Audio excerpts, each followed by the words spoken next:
The train slowed as it crossed the river bridge, the water below flashing like silver glass in the sun. Jack Mercer pressed his palm to the window, eyes locked on the landscape he hadn't seen in 23 years.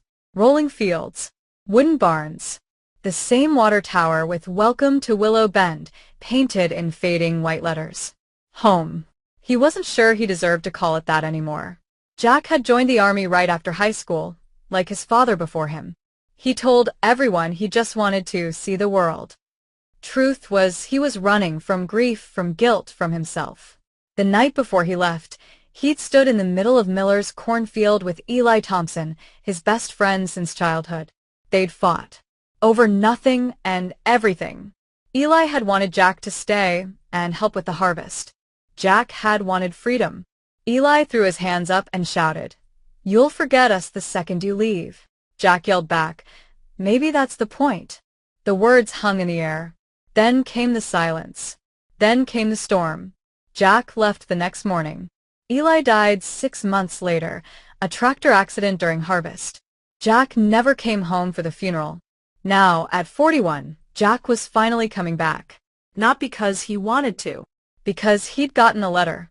"Dear Sergeant Mercer, my name is Claire Thompson, Eli's daughter. We're selling the old family farm. I thought you might want to see it before it's gone. Claire." He hadn't even known Eli had a daughter. The train stopped at a small station that smelled like rain and diesel. Jack stepped off, duffel bag slung over his shoulder, his uniform jacket neatly folded inside. Willow Bend looked the same. The diner still had the flickering neon sign, the gas station still had one pump, and the church bells still rang on the hour. But everything felt smaller, quieter. He walked to the edge of town where the fields began. The old Thompson farm stretched before him. Tall grass, a sagging barn, a farmhouse with peeling paint, and an American flag that had seen too many seasons. A woman stood on the porch, her hair in a loose braid, holding a cup of coffee. "Jack Mercer?" she called out. He nodded. "You must be Claire." She smiled faintly. "Come on in." The house smelled of wood polish and cinnamon. Photos lined the hallway. Eli in high school, Eli with a newborn baby, Eli on a tractor in the sun. Jack paused at one of the photos. Eli and himself, both 17, muddy and laughing. "Dad talked about you sometimes," Claire said, watching him. Jack swallowed hard. "Probably not much good." She shrugged. "He said you had a temper, but a good heart." Jack gave a weak laugh. "Sounds like him." Claire gestured toward the window. "The field's still there, you know, where you two used to hang out."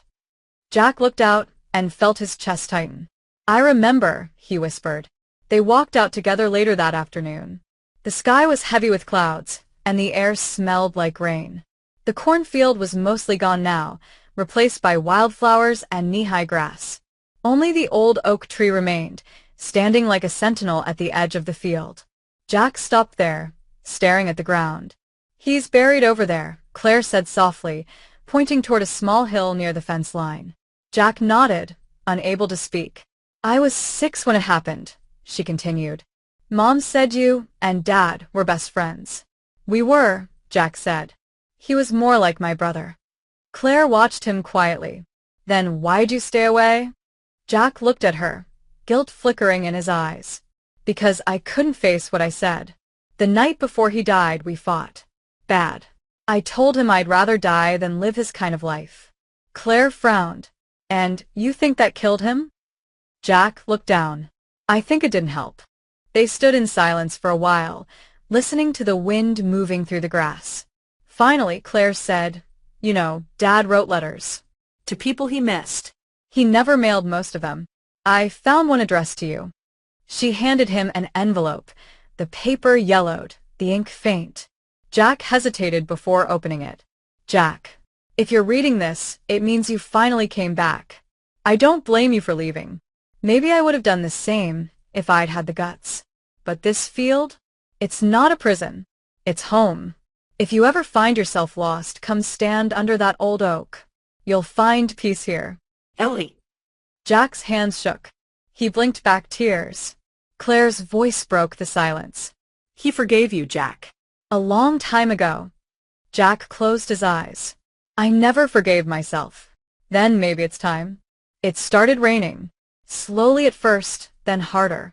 Jack stepped away from Claire and walked into the field, boots sinking into the wet earth. He stopped under the oak tree, where he and Eli had carved their initials decades ago.